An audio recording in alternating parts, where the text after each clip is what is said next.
अस्सलाम वालेकुम, very warm welcome. आप देख रहे हैं आज पाकिस्तान। मैं हूं सिद्रा इकबाल। कुछ लोग हमारी ज़िंदगी में ऑक्सीजन की तरह होते हैं और कुछ लोगों को देख के हमें वैसे ही क्लॉस्ट्रोफोबिया होने लगता है। यानी ये बहुत अहम है कि आप उनके साथ ज़्यादा वक्त गुजारें जो आपको अच्छा फील कराते हैं, जिनके साथ रह के आपको लगता है कि कुछ भी नामुमकिन नहीं है, आपको ख्वाब देखने पर मजबूर करते हैं। और अक्सर हमें लगता है कि ये लोग बाय डिफ़ॉल्ट आपके फैमिली मेम्बर्स होंगे, लेकिन अब नज़र ये आ रहा है कि कई लोग अपना बैगेज कैरी कर रहे होते हैं, अपने लाइफ एक्सपीरियंसेस को अपने फैमिली मेम्बर्स पे थोपने की कोशिश करते हैं। आपने ये जुमला अक्सर सुना होगा कि मर्द हज़रात ख़वातीन को कहते हैं, भाई तुम घर में बैठी हुई हो, तुम्हें क्या पता कि बाहर की दुनिया कैसी है। एंड लाइक वाइज यही बात वालिदैन अपने बच्चों से भी कहते हैं कि हमारा तजुर्बा तुमसे ज़्यादा है, ये बाल हमने दूध में सफ़ेद नहीं किए हैं, दुनिया देखी है हमने। अगर ये आपके भी हकीकत है तो ये बात जान लीजिए कि बहुत अहम है कि हम अपनी ज़िंदगी को अपने अंदाज़ में जिएं। हमारे जो बुज़ुर्ग हैं, जो बाकी लोग हैं, उनसे आप यकीनन थोड़ा सा मशवरा तो ले सकते हैं, लेकिन bill eight the end of the day फ़ैसले आपके अपने होते हैं। अब ये बात भी सही है कि तरबियत के अवाइल जो मराहल होते हैं उसके अंदर पेरेंट्स की कोशिश होती है कि वो आहिस्ता आहिस्ता ये फ्रीडम और ज़िम्मेदारी बच्चों को दें। शुरू में उनकी गाइडेंस, उनकी तरबियत बहुत अहम है, पर at the end of the day it is your own decisions that are going to matter the most. तो आज अगर आपको ऐसा लगता है कि कोई भी रिश्ता या कोई भी दोस्त, कोई भी ऐसी सोहबत आपकी ज़िंदगी में एक नेगेटिव असर कर रही है, तो सबसे पहला कदम अपनी ज़िंदगी को बेहतर करने का, उस ऑक्सीजन सप्लाई को बहाल करने का ये है कि टॉक्सिक लोगों को टॉक्सिसिटी के हवाले से आइडेंटिफाई किया जाए, उनको अपनी ज़िंदगी में समझा जाए कि इनका असर हमारी ज़िंदगी पे मस्बत है या नहीं। और जब इतनी ऑक्सीजन की बात हो रही है तो आपको बताते चलें कि आज वर्ल्ड ओजोन लेयर डे है। वर्ल्ड ओजोन के हवाले से आपको बताते चलें, ये हमारे एटमॉस्फेयर के एक ऐसे लेयर्स हैं जिसकी वजह से आपकी, हमारी और इस प्लानट पे तमाम जो लिविंग बींग्स हैं, हमारे पौधे हैं, चरिंद परिंद हैं, उन सब की ज़िंदगियाँ बहाल होती हैं। बिकॉज़ ये अल्लाह ताला ने एक ऐसा निज़ाम बनाया है जिसमें हम ऑक्सीजन को कंज्यूम करते हैं। ऑन द अदर हैंड अगर हम पौधों की तरफ या प्लांट्स की तरफ देखते हैं, वो कार्बन डाइऑक्साइड कंज्यूम करते हैं और ऑक्सीजन प्रोड्यूस करते हैं। जब ये जो आपसी हमारा नाता है ये बिगड़ने लगता है, ये इकोसिस्टम बिगड़ने लगता है, जिसमें इंसान ने गुज़िश्ता कई दिहाइयों में बड़ी बिगाड़ पैदा की है, यानी हमारा जो पूरा लिविंग स्टाइल है वो अनसस्टेनेबल है। दरख्त हमने काट दिए, प्लास्टिक्स और एमिशंस का हम इस्तेमाल करने लगे। क्या आपको पता है कि यहाँ तक कि जो डिओड्रेंट भी आप इस्तेमाल करते हैं वो भी हमारे इकोसिस्टम के लिए, हमारी ओजोन लेयर के लिए ख़तरनाक है। तभी कहा जाता है कि आप ख़ास तौर पे पलट के देखिए, अब जब लोगों में ये आगाही पैदा हुई तो वो आपके डिओड्रेंट्स पे भी लिखा होता है कि this is ozone layer friendly. आज इसका बाकायदा दिन मनाया जा रहा है और लोगों को इस आगाही की तरफ मुतवज्जो किया जा रहा है कि ये प्लानट, ये ओजोन लेयर, ये एटमॉस्फेयर है तो हम हैं। लेकिन अगर हमारी ये बिगाड़ने का, और जिस तरह आप फैक्ट्रीज़ का धुआं देखिए, अपनी गाड़ियों से निकलता हुआ धुआं देखिए, ये एमिशंस इसी तरह रही तो फिर अनफॉर्चुनेटली हम इसके अंदर एक ऐसा इरिवर्सिबल डैमेज कर रहे हैं जो हम कभी भी रिवर्स नहीं कर पाएंगे। हम बच्चे थे तो हमने ये सुना था कि इस ओजोन लेयर में एक बहुत बड़ा शगाफ, एक बहुत बड़ा होल बन चुका है जो कि आहिस्ता आहिस्ता बढ़ता चला जा रहा है। जब ये एटमॉस्फेयर में से रोल निकल जाएगा तो सूरज की तेज़ शुआएं या इस कायनात की वो शुआएं जो हमसे अभी दूर हैं और हमारे प्लानट पे ज़िंदगी को यकीनी बनाती हैं, वो जब डायरेक्ट आने लगेंगी तो हम झलकर एक ऐसे एटमॉस्फेयर, एक ऐसे टेम्परेचर्स की तरफ चले जाएंगे जब इंसानी ज़िंदगी और कोई भी ज़िंदगी इस प्लानट पे पॉसिबल नहीं होगी।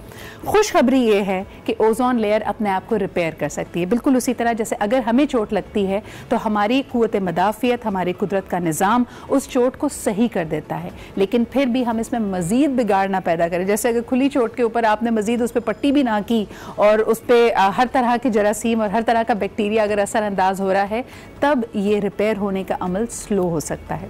तो आज इसी आगाही का दिन है कि अपने गाड़ियों से निकलता हुआ धुआं, अपने प्लास्टिक्स का इस्तेमाल, अपनी पूरी ज़िंदगी को सस्टेनेबल बनाइए ताकि प्लानट पे ज़िंदगी बहाल रह सके। अब ज़रा आगे बढ़ते हैं जी, पूरी दुनिया की जो दिलचस्प तरीन ख़बरें हैं, जो इंटरेस्टिंग स्टोरीज़ हैं, उस पर एक नज़र डालते हैं।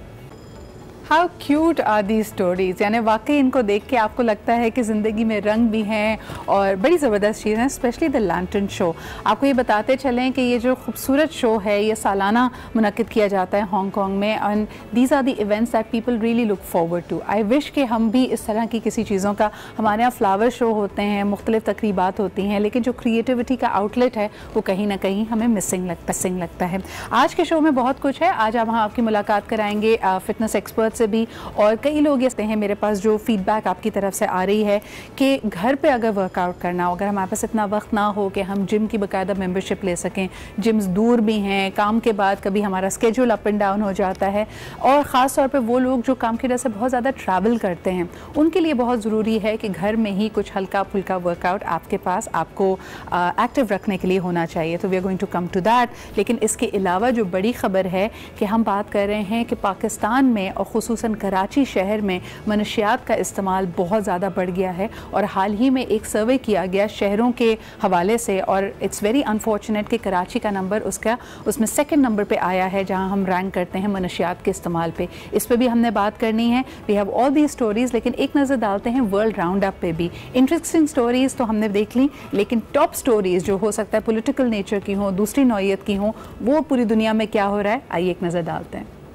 Personally I feel if there is one destination you should definitely pick, it's Africa. हमारे यहाँ बहुत सारे लोग यूरोप के दीवाने नज़र आते हैं, ऑस्ट्रेलिया, अमेरिका, फार ईस्ट जाते हैं, लेकिन Africa is definitely it's a world of its own.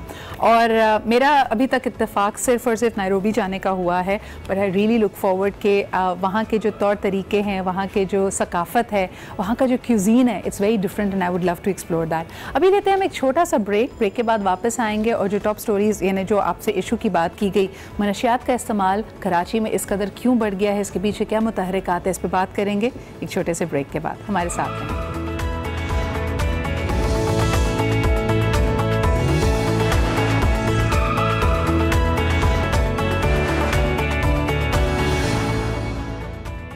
Welcome back. एक बहुत ही अहम इशू जिस पे आज हमने गुफ्तगू करनी है पाकिस्तान में और ख़ुसूसन कराची शहर में मनशियात के इस्तेमाल के हवाले से।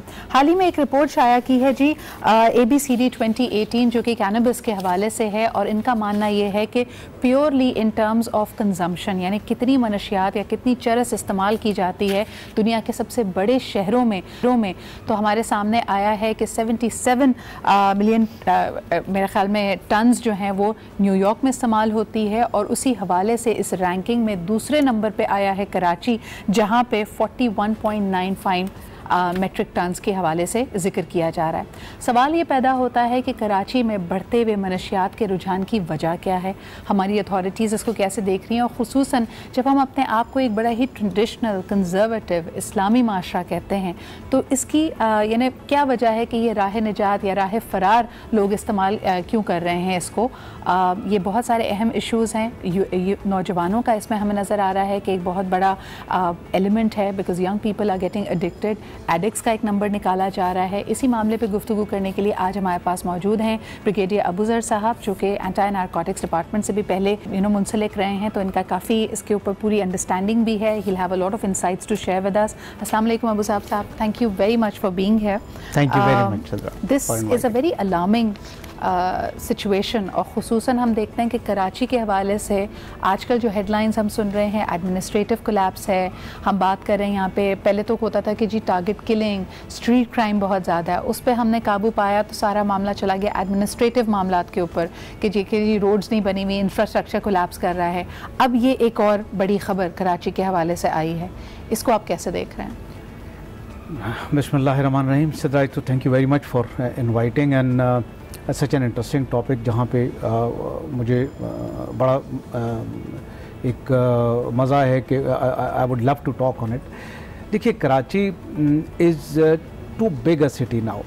Karachi is number 5 in the world. हमारे ऊपर सिर्फ एक इस्तांबुल रह गया, और उसके ऊपर 3 चाइना के शहर हैं। That's all. We are above Moscow, we are above Paris, we are above all big cities. Yes. Now अब ये जो हमारा नंबर 5 है वो उस सेंसस पे है जो ऑफिशियल हुए हैं 1.49 मिलियन 14.9 मिलियन। अगर आप इसको, वो तमाम लोग जो कराची में रह रहे हैं लेकिन कराची में काउंट नहीं हुए, अगर वो सब शामिल कर लें तो हम तो तकरीबन 20 मिलियन का शहर हैं, much above Istanbul then. So we are somewhere number 2 number 3 in the world. So it's an elephant in the room. हमें समझ नहीं आ रही कि इसको मैनेज कैसे करें, इसको ये it's a national challenge. It has become a national challenge. जितने वो तमाम मुश्किलात जो एक बड़े कॉस्मोपॉलिटन मेट्रोपोलिस में होते हैं, कराची उन सबको फेस करता है, लेकिन ऑन दी अदर हैंड जो हमारा एडमिनिस्ट्रेटिव कंट्रोल, जो इसका मैनेजमेंट का निज़ाम है ना, वो इवॉल्व किया है और उसमें बहुत सारे लकूनस हैं, इफ़ेक्टिवनेस कम है, और लगता है कि अनफॉर्चुनेटली पॉलिटिकल फोर्सेस और जो ओनरशिप जिनकी होनी चाहिए वो थोड़ा मिसिंग नजर आ रहा है। It's a war going on between, ये पूरी नेशन में एक ये है। देखिए, कराची का survival is survival of the country. ये नहीं हो सकता कि कराची इसी हाल में रहे और मुल्क तरक्की करके कोई इकोनॉमिक सुपर पावर बन जाए, हो नहीं सकता। Karachi if goes down, let me tell you, Lahore, Peshawar, Faisalabad is a matter of time, क्योंकि सारे सप्लाईज, सारे इंपोर्ट एक्सपोर्ट थ्रू कराची हो रहे हैं। सो कराची को मैनेज करना न सिर्फ हमारा, बल्कि Karachi is a problem of Lahore also, for Faisalabad also, Islamabad also.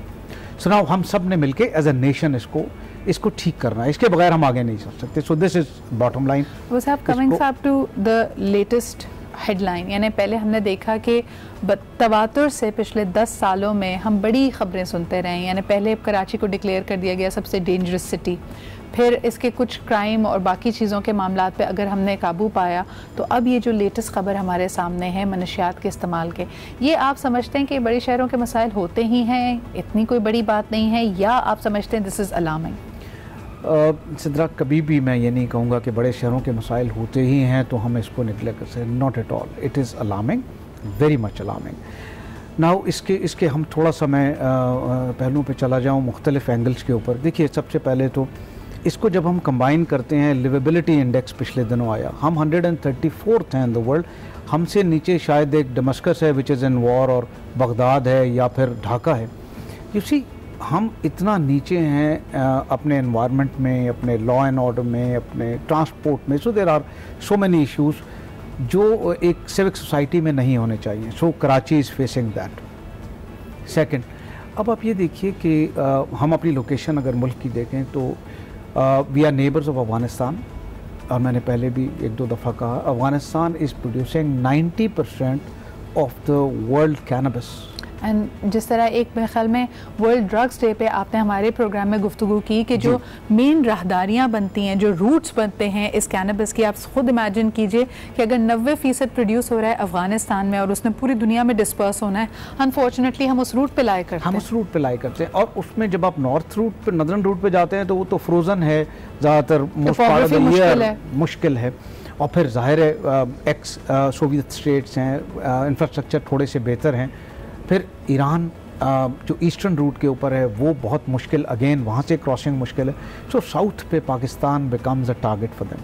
अच्छा, अब कराची को हम इस तरह ले लेते हैं कि how for a drug dealer how important Karachi is. हम जब यूएन का डाटा देखते हैं तो तकरीबन पाकिस्तान पूरे में अराउंड 6.7 मिलियन या 67 लाख के करीब ड्रग एडिक्ट्स हैं जो रोज़ाना ड्रग इस्तेमाल करते हैं, और जिनमें से तकरीबन 1 मिलियन या 10 लाख कराची में। 67 लाख आपने कहा कि पूरे यूएन के डेटा के मुताबिक पूरे पाकिस्तान में मनशियात के एडिक्ट्स मौजूद हैं, जिसमें से 10 लाख कराची में, सिर्फ कराची में। अब आप मुझे लगता है ये बहुत ही कंजर्वेटिव फिगर है, मेरा भी ये ख्याल है कराची के हवाले से। यानी अगर हम इसकी आबादी को 2 करोड़ मानते हैं तो 10 लाख तो कुछ भी नहीं है। सो अच्छा, अगर हम वो 10 लाख लेते हैं जो लोग, इसको हम थोड़ी देर के लिए ये लेते हैं कि वो रोज़ाना ड्रग 100 रुपये की इस्तेमाल करते हैं। सो 10 लाख का मतलब है कि 10 करोड़ रुपए का एक दिन का सेल है, और 10 दिन का सेल 1 अरब रुपया, और 1 महीने का सेल 3 अरब रुपया। 3 बिलियन रुपीस का सिर्फ ड्रग का सेल कराची के अंदर है। So if on that very conservative figure, so now अगर मैं 3 बिलियन रुपीस का मेरा एक क्लाइंट है तो why I would not love to invest in it more. मैं इसी के अंदर ज़्यादा मेहनत करूँगा ना, बजाय इसके कि मैं एक नया शहर एक्सप्लोर करूँ। यहाँ तो मेरे पास 2 करोड़ की आबादी है। तो क्या होता है कि ये ड्रग एडिक्ट या ड्रग पैडलर्स या ड्रग डीलर्स इसके ऊपर मेहनत करते हैं।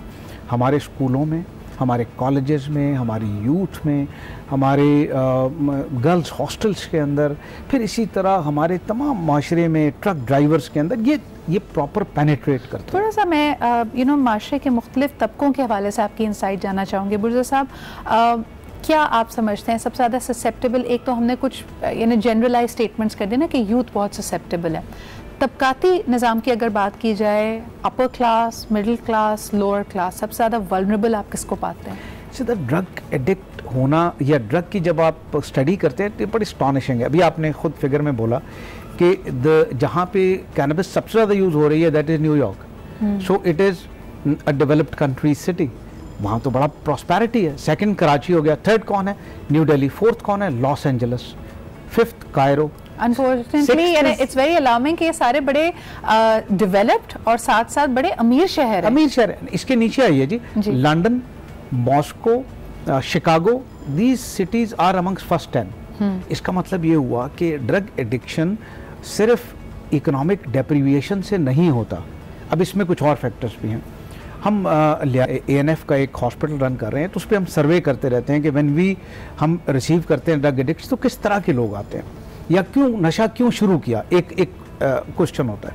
देखिए, सबसे ज़्यादा नशा शुरू करने की वजह दोस्ती है, पीयर प्रेशर है और थ्रिल है, यानी उसमें आप एक सेंस ऑफ बिलोंगिंग आ जाती है। सेंस ऑफ बिलोंगिंग आ जाती है।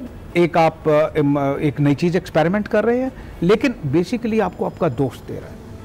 अब नाउ इसका मतलब ये हुआ कि गुर्बत सिर्फ नहीं है वजह, ये वजह पैसे की अवेलेबिलिटी, पीयर प्रेशर। आप देखें आपका बेटा किन दोस्तों से मिल रहा है, किस सोसाइटी में उठ बैठ रहा है, उसके इर्द गिर्द कैसे लोग हैं, और क्या वो इस तरह के लफ्ज़ इस्तेमाल करता है कि वीड है हमारे उधर। अब वीड का शायद चर्स जब तक ना कहा जाए तो शायद बहुत सारे पेरेंट्स को पता भी नहीं चलता। फिर इसी तरह भरा हुआ सिगरेट, या ये अच्छा, अब कुछ मिथ बनाई हुई है स्टूडेंट्स ने, ये सेलिंग के तरीके हैं। ये हमने जब ड्रग स्मगलर्स को या ड्रग पैडलर्स को इंटेरोगेट किया, अब ये कहते हैं कि जब आप ट्रक ड्राइव कर रहे होते हैं तो अगर आपने चर्स पी हुई है तो आप कंसंट्रेट कर सकते हैं फॉर अ लॉन्ग टाइम। फिर एक मिथ बनाई हुई है कि चर्स पीने से वज़न कम होता है, तो लड़कियों में वो चला जाता है। फिर इसी तरह अगर आप स्टडीज़ कर रहे हैं लंबी, तो आप चर्स पिएंगे तो आपको नींद कम आएगी और आप ज़्यादा देर तक पढ़ सकेंगे। ये सब और सबसे बड़ी मिथ जो मैंने सुनी है, और मेरे ख्याल में बहुत सारे लोगों को ये फॉरवर्ड की जाती है, उन्होंने कहा कि ये जी जड़ी बूटी है, ये तो हर्बल है, इसकी ये एडिक्टिव ही नहीं है, ये भी कहा जाता है लोगों को। देखिए, इसके होता क्या है। अब पहली बात तो हम अगर रिलीजन पे लेते हैं, और मैं रिलीजन पे ज़्यादा बात नहीं करना चाहता, because Pakistan belongs to every one, I mean चाहे क्रिश्चियन हो या हिंदू हो या मुसलमान हो, मगर इस तीनों रिलीजन्स में देखिए, इस्लाम में भी, क्रिश्चियनिटी में भी, हिंदुज़म में भी, और इवन सिख मज़हब में भी इवन टबैको मना है, इवन ये नशे मना हैं, तो व्हाट टू टॉक ऑफ ये जो हम चर्स पीते हैं। बिकॉज मेरे पास वक्त कम होगा, मैं एक बात पे ज़रूर आपसे पूछना चाहूँगी कि अगर कोई हमारा देखने वाला, बिकॉज देखें एज अ सोसाइटी हम हमेशा कहते हैं कि उस जुर्म से, उस फेल से नफ़रत करो, जो शख्स उसमें पड़ गया है उससे नफ़रत ना करो। ये प्रोग्राम देखते हुए, चाहे वो सबको पता हो या छुपकर, कोई शख्स अगर चरस पीने का आदी हो चुका है, आप उसको क्या कहना चाहेंगे? छोड़ना कितना आसान है और किस तरह वो इस चीज़ से अब छुटकारा हासिल कर सकते हैं? देखिए, छोड़ना आसान स्ट्रेट अवे कह देना शायद थोड़ा सा ओवर स्टेटमेंट हो जाएगा। स्पेशली ये चर्स उस वक्त तंग करना शुरू करती है जब ये साइकोसिस में डालती है, जब आप इसके नशे की वजह से अपने जो नॉर्मल ज़िंदगी डिस्टर्ब होना शुरू हो जाती है। अच्छा, ये वो वक्त होता है जब छोड़ना मुश्किल हो जाता है। हमारे पास अनफॉर्चुनेटली ड्रग एडिक्ट के ट्रीटमेंट सेंटर्स भी बहुत कम हैं। जिना में अभी नया खुला है, या फिर ANF के पास एक ड्रग ट्रीटमेंट सेंटर कराची में, लियारी में है। हमारे पास उस एडिक्ट ट्रीटमेंट सेंटर में कोई 60, 70, 80 की वेटिंग लिस्ट होती है हमेशा। It's so difficult to adjust people there, although कुछ 100 लोगों की गुंजाइश है वहाँ पे अंदर रखने की। छोड़ना पॉसिबल है वेरी मच। बहुत सारे लोग आते हैं, ट्रीट होके जाते हैं। It's a detoxification time of about 4 weeks, 4 हफ्ते डिटॉक्सीफाई करते हैं, और उसके बाद फिर रिहेबिलिटेशन के 8 हफ्ते और होते हैं, जिसमें आप रिहेबिलिटेट करके उसको नई हैबिट्स में, उसको फिजिकल एक्टिविटी में, उसको गेम्स में, उसको रिलीजन में करते हैं, and then he comes back to his own life. But issue ये है कि जब वो हेल्दी था उस वक्त भी वो इस नशे में पड़ गया, अब वो नशा छोड़ के वापस जा रहा है, फिर उसी सोसाइटी में जा रहा है, तो उसमें उसके पेरेंट्स को इन्वॉल्व करते हैं, उसके सिबलिंग्स को इन्वॉल्व करते हैं, सो दैट सब, उसके दोस्तों को इन्वॉल्व करते हैं, सो दैट सब उस पर नज़र रखें और वो सोसाइटी या वो ग्रुप ना इसको दोबारा मिले जहाँ पे ये ड्रग उसको अवेलेबल है। बहुत बहुत शुक्रिया अबूज़र साहब हमारे साथ मौजूद होने के लिए। बहुत कंसाइज गुफ्तगू थी, लेकिन मेरे ख्याल में बहुत मुस्तनिद बातें, जितने आप इर्द गिर्द सुनी सुनाई बातें जो मिथ्स कही जाती हैं कि इससे जी कंसंट्रेशन बढ़ती है, आप लंबे अरसे तक जाग सकते हैं, या आपको स्टडीज़ में या क्रिएटिव प्रोसेस में हेल्प करेगा। जितने लोग क्रिएटिव फील्ड्स में होते हैं, मैंने अक्सर देखा है एडवर्टाइजिंग की दुनिया में, म्यूज़िक बनाने की दुनिया में, ये आपको इस तरफ राग़िब करने के लिए जो आपके दोस्त हैं इस तरह की बातें करते हैं। इवन जहाँ पे वज़न की, जैसे उन्होंने कहा कि जी चरस का इस्तेमाल करोगे भूख कम लगेगी और वज़न घटने लगेगा, ये सब मिथ्स हैं। एक दफ़ा अगर आप नशे की लत में पड़ जाते हैं, it just becomes you know the stepping stone. इसके बाद आप शायद हो सकता है शराब के नशे में पड़ जाएं, हेरोइन के नशे में पड़ जाएं। सो खुदारा अपनी ज़िंदगियों के साथ और ख़ास तौर पे जो आपके इर्द गिर्द आपके चाहने वाले, आपके मोहब्बत करने वाले हैं, उनका ख्याल करते हुए इस आदत को छोड़ने की कोशिश कीजिए। And you have help available, they may be limited resources, लेकिन अगर आप ढूंढना चाहें, आपकी विल पावर हो, तो कुछ भी नामुमकिन नहीं है। एक छोटा सा break and will be right back.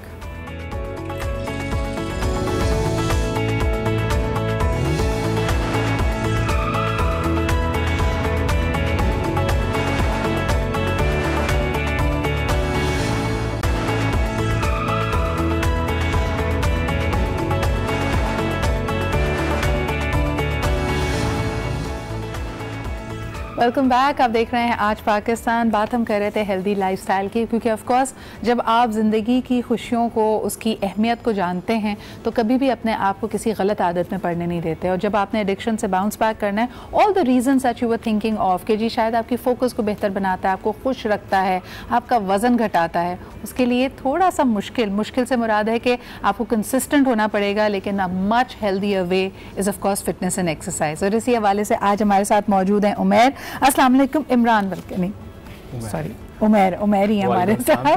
क्या हाल चाल है उमैर खान आपके?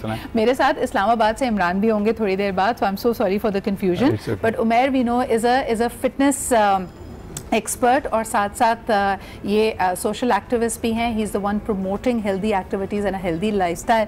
मुझे बताएं सबसे पहले उमैर, जो हम शॉर्टकट की तलाश में रहते हैं, I think people go into these pills and you know पूरा फाका कशी only because we want quick results. ये क्या वजह है?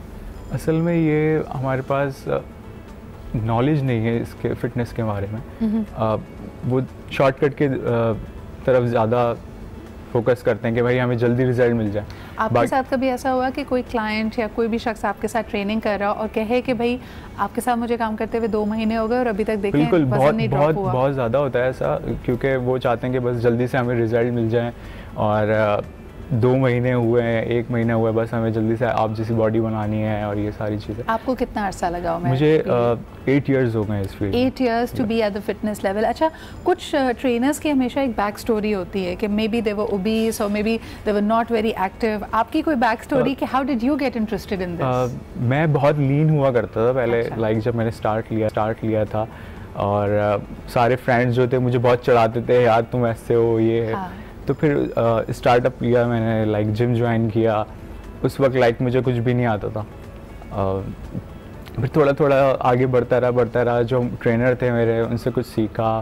फिर लाइक मैंने सर्टिफिकेशन की फिटनेस ट्रेनिंग में, तो फिर मैंने सोचा कि क्यों ना मैं जो मैंने सीखा मैं लोगों को भी सिखाऊं आगे जाके। अच्छा, वैसे लड़कियां इस बात से अक्सर रिलेट नहीं कर पाती हैं। वाकई जो लोग बहुत दुबले होते हैं उनको भी शौक होता है कि they become a little muscular and they become a little bulky, और उसके लिए भी लोग जिम जाते हैं। वरना आम तस्वुर जहन में ये आता है कि जी वज़न आपका ज़्यादा है, उसको कम करने के लिए जा रहे हैं। बट उमैर, मुझे ये बताएं कि diet as we all know is 70% and 30% is exercise and activity. Diet का कैसे ख्याल रखा? डाइट का देखें, बेसिकली डाइट हमारी होती है जो हम खा रहे होते हैं रोज़मर्रा की। लाइक हम ज़्यादातर बाहर का होटलिंग कर रहे होते हैं कि बाहर का खाना खाएंगे। अब कोई एक्टिविटी होती नहीं है हमारे पास। अब जैसे ज़्यादातर खातून मेरे पास जब आती हैं वो यही बोलती हैं कि हमारा वेट कम नहीं हो रहा, और हम कोई घर का काम कर रहे होते हैं, कोई लाइक खाना पकाना इधर उधर। मैंने कहा कोई ऐसी एक्टिविटी हो लाइक आप घर में भी कर सकें। मैं उनको यही गाइड करता हूँ, होम वर्कआउट करें 30 मिनट्स 45 मिनट्स। अच्छा, टिपिकली उसका जवाब ये होता है, लोग कहते हैं कि हम पूरा दिन तो घर में काम करते हैं। जी बिल्कुल, यही अब हमारे you are not realising the difference between exertion and exercise. Exercise अगर आपने 30 मिनट्स भी होम वर्कआउट किया, आपका हार्ट रेट ऊपर जाना चाहिए, थोड़े पसीने निकलने चाहिए। हम कैलोरीज कितना इंटेक कर रहे होते हैं, उसका फैट्स होता है। अब वो क्या है, कोई एक्टिविटी नहीं होती, वो फैट और वो स्टोर हो जाता है हमारे अंदर, तो वो क्या है उससे ओबीज होने लगते हैं, फैट बढ़ने लगता है, तो मोटापा आ जाता है। अभी मैं कल ही देख रहा था कि पाकिस्तान में 50% ओबीज लोग, लाइक मोटापा बहुत बढ़ने लगा है। अच्छा, आपने ये चीज़ नोटिस की है कि पहले एक ज़माने में दुबला होना या स्मार्ट होने की भी बड़ी एक डिफरेंट सी डेफिनेशन थी, यानी you did not need to be toned up, आप सिर्फ दुबले आपके कपड़ों और हमारे क्योंकि जो मलबूसात हैं पाकिस्तान की अगर आप बात करें तो काफ़ी आपको कवर अप कर देते हैं, तो आपके जो ऐब है वो दुनिया को पता नहीं चलते। लेकिन why is it that now when there is a trend to be toned up and to to have that perfect body, इसके बावजूद भी वक्त नहीं निकाल पा रहे लोग? मैं आपसे पूछूं कि जो लोग जिम नहीं जा सकते, जो लोग घर से बाहर नहीं निकल सकते ख़वातीन, यानी एक होता है ना कि घर के करीब कोई पार्क है तो चलें आप चहलकदमी कर लें, छोटे घर हैं, घर से बाहर जाने की गुंजाइश नहीं है, जिम भी करीब नहीं है, इनके लिए कोई वर्कआउट सजेस्ट करें? इनके लिए वर्कआउट बिगिनर्स के लिए बेसिकली 2-3 चीज़ें होती हैं, लाइक आप क्रंचेस कर सकते हैं घर में, और अपने डाइट का, ख़ास तौर पे अपनी डाइट का बहुत अच्छे से ख्याल रखें। लाइक अगर आप घर की पकी हुई रोटी खा रहे हैं और आपको पता होना चाहिए उसमें कितनी कैलोरीज हम ले रहे हैं, 300 कैलोरीज एक रोटी के अंदर होती है, तो आप किस तरीके से उसको इनटेक कर रहे हैं। तो वर्कआउट आप घर में अगर कर रहे हैं तो आप मैं डेमोस्ट्रेट करके बता नहीं थे, इस तरह हम अगर बता सकते हैं अपने व्यूअर्स को कि अगर आपके पास जगह ज़्यादा नहीं है, जैसे अगर कराची की बात की जाए, लोग अपार्टमेंट्स में रहते हैं, अपार्टमेंट्स में आपके पास इतनी स्पेस नहीं होती, मैं can they do spot jogging, एक एक जगह खड़े होकर कैन दे जॉग? बिल्कुल बिल्कुल, आप 30 मिनट्स जॉगिंग कर सकते हैं, उससे भी आपकी जो कैलोरीज बर्न होंगी उसमें आपको फ़ायदा ही होगा। एग्जैक्टली, और जैसे बचपन में सज़ा देने के लिए उठक बैठक कराई जाती थी, वो कर सकते हैं एक जगह खड़े होकर, कुछ इस तरह के नंबर्स आप बना लें। मैट एक्सरसाइज अगर आप ऑनलाइन देखना चाहें, उमेर ने यहाँ पे हमें क्रंचेस सजेस्ट किए, मेरा पेज है इंस्टाग्राम पे, आप मुझे फॉलो भी कर सकते हैं, उसमें जितनी भी एक्सरसाइज होती हैं, होम वर्कआउट जो होते हैं, मैं उसमें वीडियोस अपलोड कर रहा होता हूँ। कॉमन मिस्टेक्स क्या करते हैं हम होम वर्कआउट में? पोस्चर्स हमारे थोड़े से वो गलत होते हैं, क्योंकि हम ज़्यादातर यूट्यूब को फॉलो कर रहे होते हैं, हमें पोस्चर के बारे में इतना नहीं पता होता, उस पर इंजरीज भी हो सकती हैं हमें। और सबसे पहले कि हम वार्म अप नहीं करते किसी एक्सरसाइज में, हमने वीडियो देखी, ट्यूटोरियल्स देखे और हम फ़ौरन शुरू हो जाते हैं। अब उनको ये नहीं पता हो कि हमें एक्सरसाइज से पहले कितना 5 मिनट्स वार्म अप करना चाहिए, और फिर उसके बाद स्टार्ट, फिर इसकी वजह ये बनती है इंजरीज ज़्यादा होने लगती हैं, बैक पेन होने शुरू हो जाता है, शोल्डर पेन शुरू हो जाता है। और ब्रीदिंग, मुझे लगता है कि कई दफ़ा आपके पोस्चर्स के साथ साथ कब आपने ब्रीद इन करना है, ब्रीद आउट करना है, और कई दफ़ा हम जैसे बिल्कुल गोता लगाते हैं ना पानी में, और हमें होता है कि भाई जब तक हमने सांस रोकी हुई हम जल्दी जल्दी कुछ कर लें। मैंने अक्सर देखा है ना, I used to make this mistake as well, कि क्रंचेस करते हुए, स्क्वाट्स करते हुए, कि भाई जहन ने सोच लिया ये बड़ी कोई डिफ़िकल्ट एक्सरसाइज है, तो एक ही दफ़ा सांस ली और जल्दी जल्दी 10 या 12 तरीके से उसकी रेप्स करने की कोशिश की।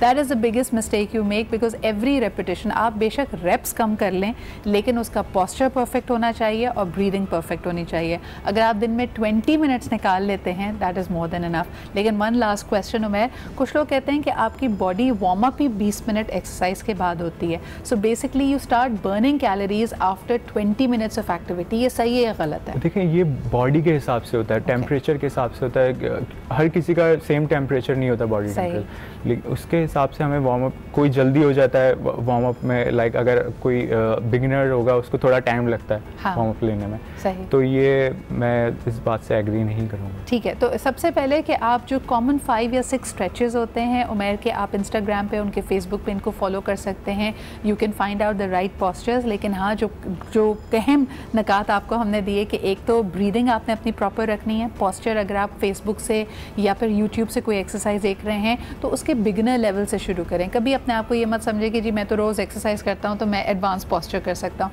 Start with something which you are comfortable with, and most importantly अगर घर की सिर्फ बात की जाए तो उठक बैठक से लेकर आपकी स्किपिंग रोप से लेकर स्पॉट जॉगिंग तक, ये वो चीज़ें जिसके लिए आपको कोई इक्विपमेंट नहीं चाहिए, कहीं बाहर निकलने की ज़रूरत नहीं है। You start slow and just keep it steady. जी, मैं आपको अपना इंस्टाग्राम का नाम बता देता हूँ ताकि लोग एब्सोल्यूट फॉर फिट के नाम से, एब्सोल्यूट फॉर फिट आप ढूंढ सकते हैं इंस्टाग्राम पे, you will see short videos of Umair.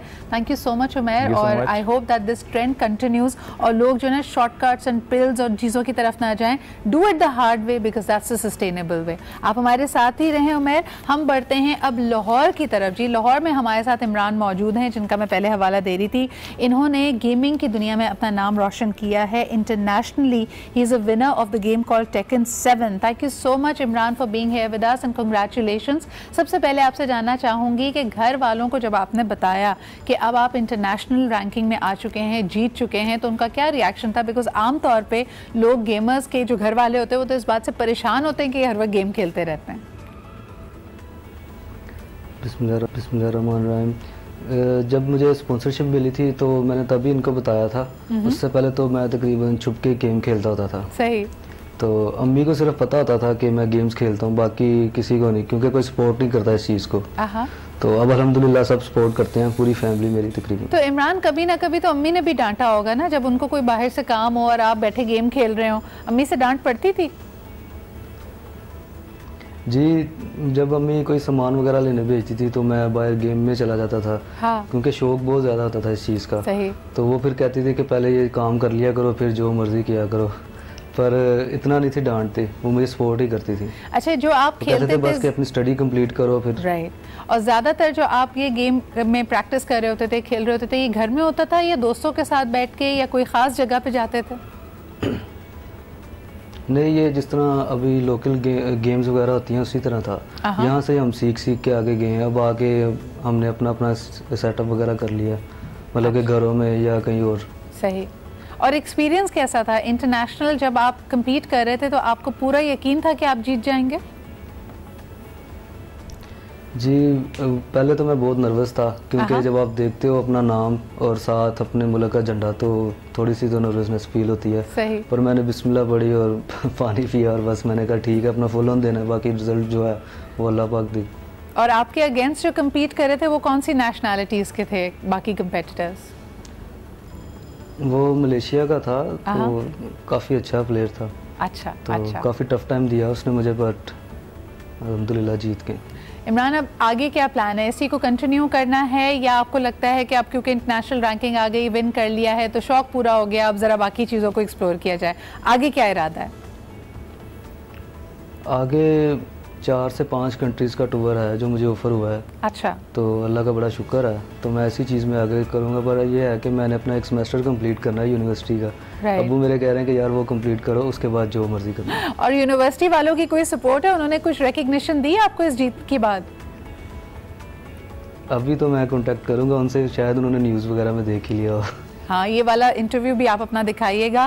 Thank you so much Imran, we wish you all the best of luck and once again congratulations for winning this. आपने देखा कि हमारी यूथ मुख्तलिफ प्रोग्राम्स और मुख्तलिफ चीज़ें, खास तौर पे जो वर्चुअल गेम्स है, गेमिंग की दुनिया है, इसमें भी आगे बढ़ रहे हैं। वन लास्ट टिप, बिकॉज जब हम बात कर रहे थे तो मुझे बताया गया कि ट्विटर पर आया, अगर कोई बहुत ही ज़्यादा ओबीस हो तो आप उन्होंने पूछा ये है कि कितना ड्यूरेशन होना चाहिए एक्सरसाइज का, क्योंकि उनको तो लगता है कि 5 मिनट अगर वॉक भी करते हैं तो सांस बहुत फूल जाती है, और क्योंकि घर में बगैर किसी सुपरविजन के कर रहे हैं तो सेफ्टी मेथड वो चाह रहे थे आपसे पूछना। देखिए, एटलीस्ट 45 मिनट्स तो आप दें वर्कआउट में। लेकिन वो तो 5 मिनट भी नहीं चल पा रहे हैं, और अगर बहुत ओबीस हो तो शुरुआत आप हर किसी का लेवल होता है। बिगिनर्स अगर आप देख रहे हैं वो ज़्यादा ओबीस हैं, वो नहीं कर पा रहे, उनकी सांस फूलने लग रही, तो स्टेप बाय स्टेप उनको लेके चलें। ये नहीं कि आप फ़ौरन से उनको बोलेंगे कि भाई आप ट्रेडमिल करें, जॉगिंग करें, भागें और स्किपिंग करें, क्योंकि जिनका वेट थोड़ा ज़्यादा होता है तो स्किपिंग वगैरह उनसे होती नहीं है, उनकी नीज में, जॉइंट में पेन। तो I think that is safety comes first ही, और उसी के लिए उमर ने आपको ये टिप दिया है कि बहुत इंपॉर्टेंट है कि पहले वार्म अप ज़रूर करें, और ख़ास तौर पर सुपरविजन आप लोगों के लिए बहुत इंपॉर्टेंट है। अगर कोई हद से ज़्यादा ओबीस इंसान है, ये ना करें कि घर में कोई भी इक्विपमेंट ले लिया, कोई साइकिलिंग मशीन लेके आप आ गए या ट्रेडमिल लेके आ गए, क्योंकि उससे भी चोट लगने का, अपने आप को इंजर करने का खतरा होता है। I hope that you will pay heed to these tips. एक छोटा सा break and will be right back.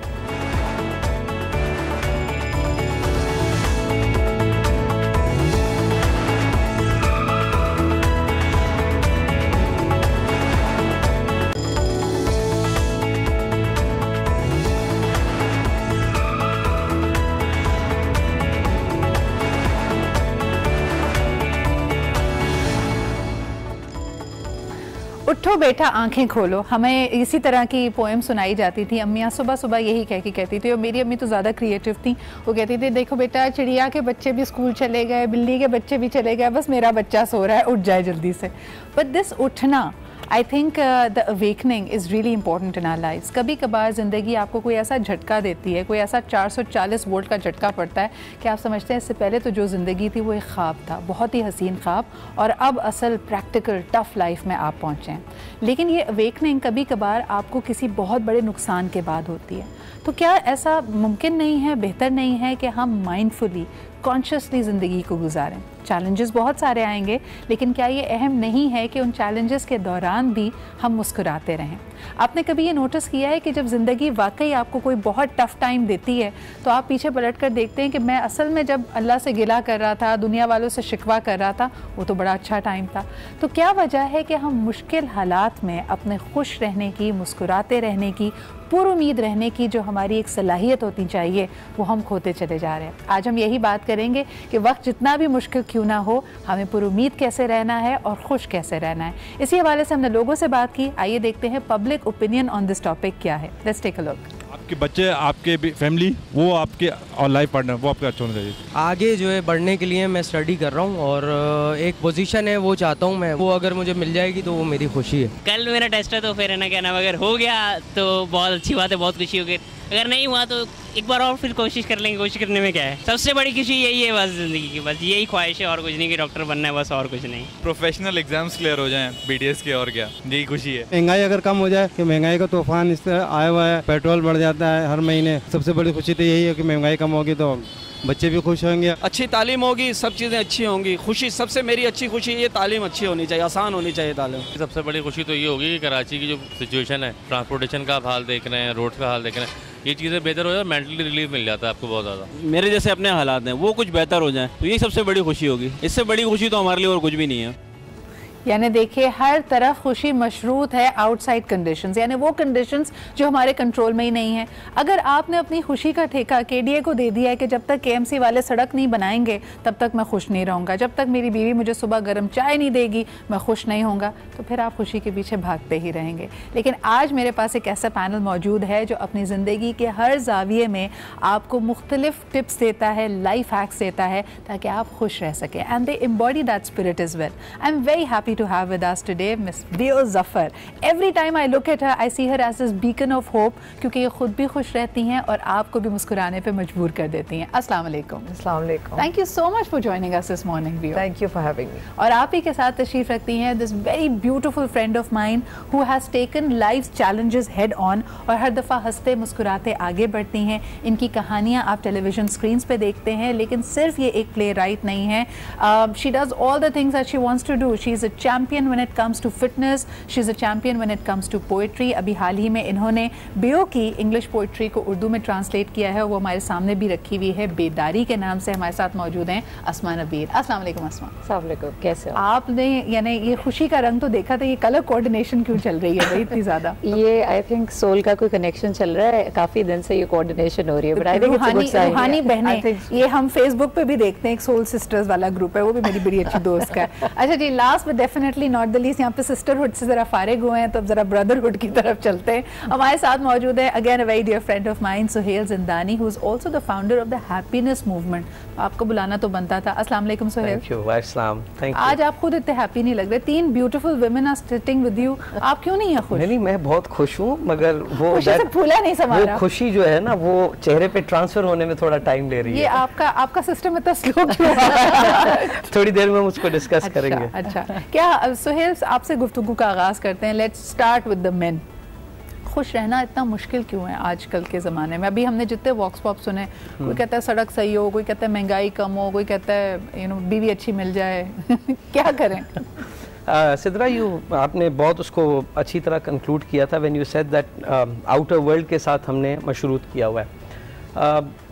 और हम पहले शो शुरू होने से पहले जो गुफ्तगू कर रहे थे, जस्ट बिल्डिंग अपॉन दैट, हम लोगों को खुशी हमेशा एक डेस्टिनेशन के तरीके से दिखाई गई है। ऐसा नहीं है कि ये अचानक से कोई अब एक माइंडसेट क्रिएट हो गया, हमेशा डेस्टिनेशन, ये हो जाएगा तो आप खुश होंगे, मैं ये कर लूँगा तो मैं खुश होऊंगा। इनफैक्ट मैं तो बड़े रिलीजियस और बड़े पढ़े लिखे लोगों को ये कहता हुआ सुनता हूँ कि ज़िंदगी का मकसद सुकून और खुशी हासिल करना है। I think that is stupid, because if the purpose of life is to find peace, then you better rest in peace. I think that's for me that's stupid. Life is, ये जुमला ख़त्म हो गया है, life is है, and that's it. और ये बात है कंडीशनल, कुछ लोगों ने तो उसको इतना कंडीशनल कह दिया, कहते जिंदगी में तो खुशी है ही नहीं, वो जन्नत में ही मिलेगी, तो आप you give up on that. How do you manage? और ये जो जिंदगी के इतने साल हैं, ऐसा हो नहीं सकता कि वो हस्ती जो आपका 70 माओं से ज़्यादा प्यार करती है वो आपको किसी उलझन में, किसी तगोदौ में, किसी जद्दोजहद मुसलसल में मुब्तला रखे। लेकिन बेओ आप क्या समझते हैं, खुसूसन ख़वातीन, when you notice women, do you feel के they have lost the art of being happy? You know, it's not just about women. I think it's about people across the board. And it's about acceptance of the package of your life, and it's about the gratitude for the package of your life. Sahi. As you said, we've made happiness conditional, and we've made the pursuit of happiness the goal, when actually this world is dichotomous. There is no such thing as flatline happiness. Absolutely. Which you're looking for, so you're never going to find it. So when you don't find it, आप मायूस हो जाते हैं, आप कहते हैं कोई खुशी नहीं। असल में the whole of the momentum of life is squeeze and release. Inna ma yusri yusra wa inna ma yusri yusra. After every pain there is ease, after every ease there is pain. और ये निज़ाम है जो हम नहीं तोड़ सकते। But we don't notice the ease. हम ये करते हैं कि हम जो पेन के बाद जब ईज पे पहुंचते भी हैं तो we have conditioned our mind. वो जैसे कहते हैं ना, कुछ लोग एंगर एडिक्ट्स होते हैं, कुछ लोगों को गुस्सा, sadness, they all become our drug. अस्मा, आपको ऐसा फील होता है? या मुझे लगता है कि ये बिल्कुल सही कह रहे हो आप। हमें आई थिंक कंडीशन इस तरह कर दिया गया है कि एक तो बहुत ज़्यादा हैप्पीनेस जो है ना वो कंडीशनल हो गई है। हाँ। कि पैसा आएगा तो ये होगा, चीज़ें होंगी, एंड जो आपके पास एक्चुअल चीज़ें हैं जिनके ऊपर आपको रोज़ सेलिब्रेट करना चाहिए, वो चीज़ें हम देखते ही नहीं है, क्योंकि हमें वो चीज़ें शुरू से दिखाई ही नहीं जाती या ट्यून ही नहीं उस तरह से किया जाता। मेरा अपना यू नो दैट मेरी अपनी लाइफ का एक एक्सपीरियंस ऐसा रहा है, you know, in terms of my health and everything. उससे पहले मैं भी शायद एक बहुत हैंकलेस औरत थी, यू नो, सुबह सुबह उठ के वही क्रिप करना कि वो नलके में पानी नहीं आ रहा हो, ये नहीं हो रहा, चूल्हा नहीं जल रहा, उफ पूरी रात बिजली चली गई, जनरेटर ख़राब हो गया। तो जब वो एक मेरा हेल्थ का टाइम गुजरा, जो मेरा कैंसर का ट्रीटमेंट हुआ, सारा चीज़ें जब हुई, उसके बाद मुझे रियलाइज़ हुआ कि वो ज़िंदगी है क्या, यू नो, एंड मुस्कुराना, एंड ये मतलब ये जूस रखा हुआ है, ये बिस्किट रखा हुआ है, यहाँ बैठे हुए हैं, हम बातें कर रहे हैं, ये सब खुशी के मौके हैं, इनको सेलिब्रेट करना चाहिए। द ग्रैटिट्यूड फैक्टर हमें अपनी ज़िंदगी का है ही नहीं। अच्छा, लेकिन देखें, हम लोगों को कहानियों के ज़रिए, किताबों के ज़रिए बहुत कुछ सिखा सकते हैं। मुझे बताएं कि जो कहानियाँ आप लोग लिखते हैं, I always wanted to ask a playwright कि वो जो हंसमुख खलंडरी सी लड़की होती है वो तो बड़ी यंग एज में होती है, लेकिन जब 30-40 साल का या कोई वालदा का कैरेक्टर होता है, उनकी चेहरे पे एक मुसलसल परेशानी क्यों होती है? वो क्यों नहीं मुस्कुरा सकती, वो क्यों नहीं कोई जोक कर सकती, वो हर सीन के बाद ये क्यों कहती हैं, अच्छा चलो मैं चाय बना के ला दूं? क्यों चाय बनाने में अपनी ज़िंदगी गुजार रही हैं? अगेन कंडीशनिंग हुई हुई है हर जगह कि ऐसी औरत, ऐसी माँ ही अच्छी होती है। माँ के अंदर कोई बुराई भी नहीं हो सकती है, माँ हंस भी नहीं सकती है, माँ को सीरियस होना चाहिए।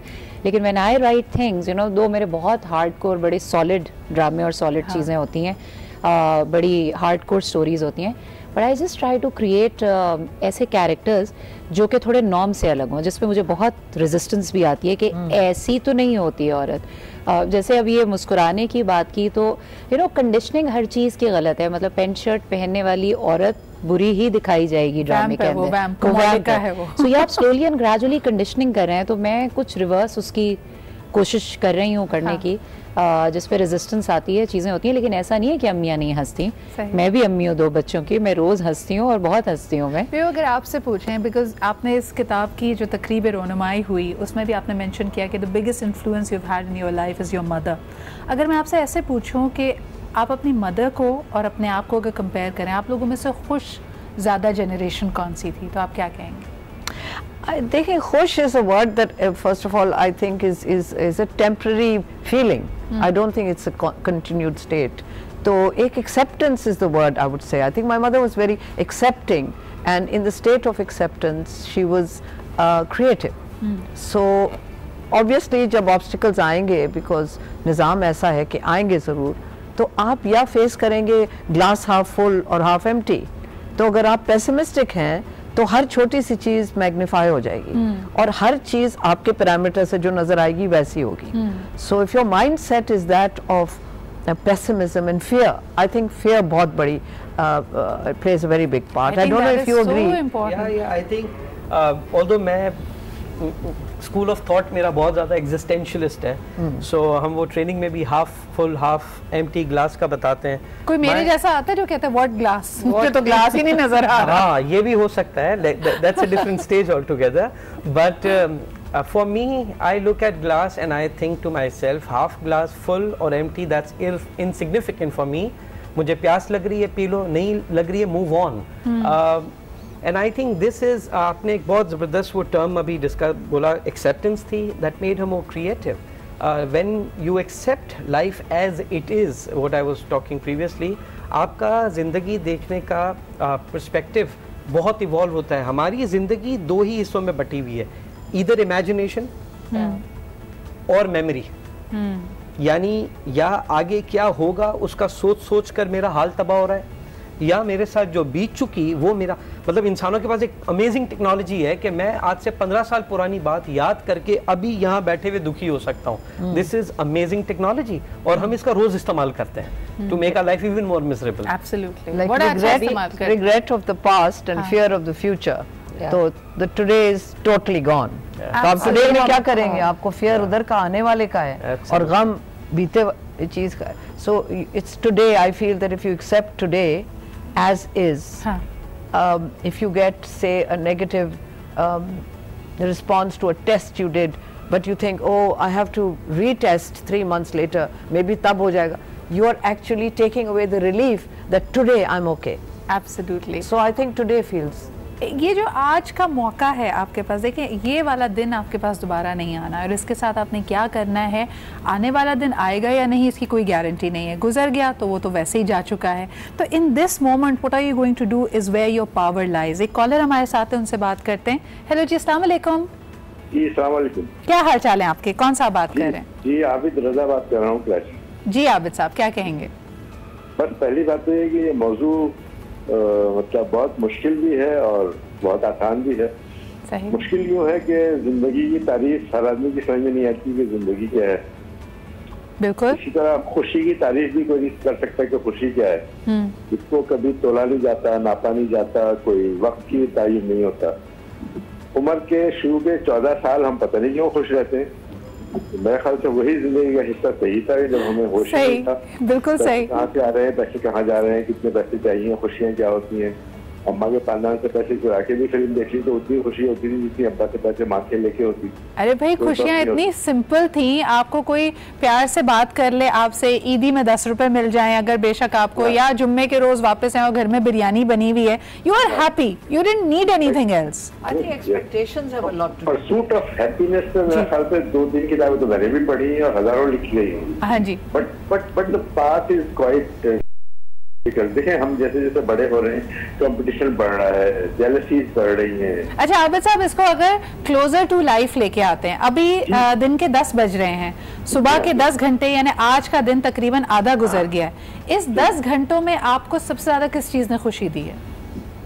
देखिए सुबह का पहला कप अगर मैं खुद भी बना के पी लूं या मेरी बीवी बना के दे दे तो इसमें फर्क नहीं होना चाहिए। हाँ जी। और मुझे वो कप खुशी खुशी पीना चाहिए। बहुत बहुत शुक्रिया। एक गर्म चाय की प्याली, ये भी खुशी के लिए काफी है, सिर्फ पर्सपेक्टिव की जरूरत है। You absolutely right, gratitude plus perspective. So आपको 10 घंटे में क्या खुशी मिली है? मैं आज सुबह उठा, आई वाज वेरी हैप्पी कि मैं उठ गया। ये देखें, ये this is where the story starts. आप ये देखें कितने लोग हैं इस दुनिया में जो आज सुबह उठे नहीं होंगे। तो अल्लाह ताला ने आपको ज़िंदगी का एक और दिन दिया है, इस पर शुक्र अदा करें। एक छोटा सा ब्रेक लें, वापस आएँ। ये ब्रेक हमारी तनख्वाहों के लिए बहुत ज़रूरी है, वरना हम ना लेते। Be right back, keep watching आज पाकिस्तान।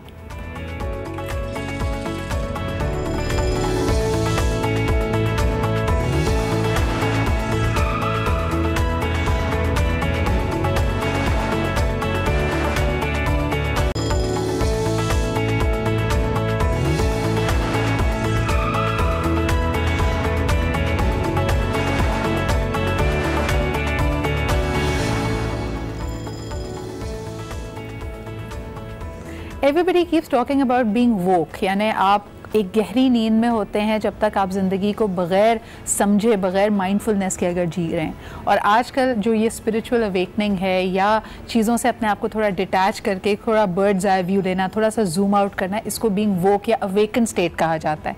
और इसी हवाले से है जी अस्मा और बियो की ये नई किताब, इनकी मुख्तलिफ ज़िंदगी के जो उतार चढ़ाव रहे हैं उस पर इनकी जो ऑब्जर्वेशन है, it's a very creative expression of that. बियो ने ये किताब अंग्रेज़ी में लिखी and with in 2 months I think Asma accidentally came across it, फिर उन्होंने पहली एक पोम को ट्रांसलेट किया और फिर कहा कि just give me 2 months and I am going to translate the whole book. So now it's out. मेरे पास जो ये किताब, वो मदर किताब है, वो अम्मी किताब है, और ये बेटी किताब है। इस बेटी किताब में अंग्रेज़ी और उर्दू दोनों में ये पोइट्री है। And we had a ceremony for this day before yesterday and it was well attended. उसकी झलकियाँ भी आपने न्यूज़ में देखी होंगी, इस पे बारे में बात करेंगे। एक कॉलर भी हमारे साथ हैं, उनसे भी गुफ्तगू कर लेते हैं। हेलो जी, अस्सलाम वालेकुम। वालेकुम अस्सलाम व रहमतुल्लाह। कौन साहब, कहाँ से बात कर रहे हैं? डॉक्टर मसूद बाजवा, इस्लामाबाद से बात कर रहे हैं। क्या हाल चाल है, क्या कहेंगे खुशी और उम्मीद के हवाले से? के बारे में बड़ा अच्छा सा फार्मूला बता रहा हूँ जी जी, और जो इंतहाई जरूरी है माशरे के लिए, क्योंकि ये जो टॉकिंग हो रही है इसमें ऐसा लगता है कि खास एक तबके में तो खुशी का फुकदान है, और वो फुकदान भी इस तरह का है कि निचले तबके से लेके जहाँ खुशियाँ नापायद है, वहाँ से लेके अपर तबके तक मुख्तलिफ कैटेगरीज है जिसकी वजह से खुशियों का फुकदान है। अच्छा बताएं, फॉर्मूला क्या है? फॉर्मूला क्या है जो आप देने लगे? जो बंदा फजर के टाइम उठेगा, फजर की नमाज पढ़ेगा, तो सुबह के टाइम वो पानी जब पिएगा तो दिमाग का जो मिजाज है वो सरतर है, तो उसको ऑटोमेटिकली एक फिजिकली खुशी होगी। उसके बाद उसके सारे काम सारे दिन के उसमें बरकत भी रहेगी, और उसमें एक चीज ऐसी पैदा होगी, रेजिस्टेंस पैदा होगा कि हर ऐसे छोटे मोटे जो उस पे शॉक आएंगे, क्योंकि ये दुनिया, ये जिंदगी तो एक बड़ी सख्त जिंदगी है ना। बहुत बहुत शुक्रिया ये फॉर्मूला और ये टिप शेयर करने का कि भाई पहले सुबह जागना तो शुरू करें, जल्दी जागेंगे तो भगदड़ नहीं मची होगी। एक जो आप जद्दोजहद में पड़ जाते हैं कि मुझे जल्दी से पहुंचना है, 10 मिनट के अंदर 30 मिनट का सफ़र खर्च करना है, वो आप नहीं करेंगे। You are not going to rush yourself. बहुत शुक्रिया फॉर दैट टिप। सुहेल, आप क्या कहेंगे? You believe in this, waking up early can solve a lot of problems? Yes it does. I think अगर देखें, again drawing from how I look at life, मेरे पास ज़्यादा फॉर्मूलाज नहीं है, एंड आई थिंक ये अभी हम जो बात कर रहे थे कि टोटका है, टोटका दे दो। नहीं, टोटका सी जो चीज़ मेरे लिए काम करती है, वो किसी और के लिए काम करे, that's not how life is organised. Because अगर ऐसा हो तो फिर दुनिया के सबसे कामयाब इंसान की लाइफ के ऊपर हम किताब लिख के उसको फॉलो कर लेते हैं। हम लोगों के अपने मिक्स होते हैं, लाइफ को देखने का अपना तर्ज होता है जिसमें हमारी अपनी फ्रस्ट्रेशंस होती हैं, हमारा अपना केमिकल रिएक्शन होता है बॉडी का। तो इस पे न्यूरो साइंस बहुत एडवांस हो गई है। इसको थोड़ा सा स्पेसिफिक कर देती हूँ। अगर अस्मा जैसे मिसाल के तौर पे एक खातून है, अब बहुत सारी, हम कहते हैं ना कि अपनी एक्सपेक्टेशन ज़ीरो कर लो आप खुश हो जाओगे, बहुत उम्मीदें वाबस्ता की हुई हैं अपने इन लॉज से और अपने हस्बैंड से, और वो रोज़ाना डिजेक्टेड फील कर रही हैं क्योंकि लोग उनकी उम्मीदों पर पूरा नहीं उतर रहे। क्या मशवरा देंगे उनको? मेरा उसमें सिंपल मशवरा होता है, क्योंकि ये मसाइल सबके साथ हैं और ये चलते रहेंगे, अज़ल से हैं, अब तक रहेंगे इसके अंदर। इसमें ये वाकई सही बात है कि आप बहुत ज़्यादा एक्सपेक्टेशंस दुनिया से लगानी छोड़ दें और आप अपने आप से एक्सपेक्टेशन लगा के रखें कि मैं क्या कर सकती हूँ या मैं किस तरह से बेहतर चीज़ें। It is very difficult. मैं बड़ी मुश्किल में आई हुई होती थी लाइफ में अपनी, जब मैं हर वक्त ये सोचती थी कि ओ इसने तो मेरे लिए ये नहीं किया। हर वक्त एक तकलीफ रहती थी, एक इरिटेशन रहती थी। उसको हम मजीद कॉम्प्लिकेट कैसे करते हैं? अच्छा कोई कहे ना कि अच्छा फलाने ने ये तुम्हारे लिए नहीं किया, तुम उसको बोल दो, वो कर देगा। भाई बोल के करवाया तो क्या करवाया, हमने उसके ऊपर मजीद कंडीशन लगा दिया। तो ये रिलेशनशिप्स में मेरा ख्याल से ये चीज़ नहीं होनी चाहिए। और इवन अगर बोलने में मुझे अब ये लगता है लाइफ के अपने उसमें कि अगर किसी को बोला और वो बुरा भी लगा किसी को, तो लगने दो। एटलीस्ट मेरे अंदर का जो एक गुबार है वो तो निकल गया ना। पियो, आप क्या कहेंगे? ये जो लोग कहते हैं कि हमारी रिलेशनशिप में ये एक्सपेक्टेशन कि दूसरा बिना कहे मेरी बात समझ जाए, ये कितनी हमें it keeps us in a lot of अजियत। This is specific and I have कभी आपने ये उम्मीद लगाई किसी से कि मेरे बगैर कहे समझ जाए? ये what I think is कि ये जो specifics आपकी ज़िंदगी में आते हैं, in fact one of my poems says that, called In Retrospect, that it's not important the specifics, they're irrelevant really in retrospect, कि हर एक के साथ एक पैकेज होता है जिसके अंदर किसी किस्म की थोड़ी सी खुशी और गम, और कईयों में गम ज़्यादा खुशी कम। ये एक बड़ी कॉस्मिक चीज़ है, ये मैं आपको जवाब नहीं दे सकती कि why it is the way it is. I know of course that we have spoilt our planet, that we have destroyed a lot of things by our own hands. I mean atheists जो है अब मुझे आके कहते हैं कि भाई why is God done this? It's not God has done this. I'm a believer in God, unapologetic, so my philosophy and my whole book is about going from darkness, confusion, despair, and struggling towards enlightenment and clarity. Basically for me, clarity is the state of, if you call it happiness. For me, when I'm clear about something, my anguish is diminished. And it is so empowering, Bio, because you know then you are taking responsibility of your own actions rather than taking it away and blaming other people and giving the key of your happiness to other people.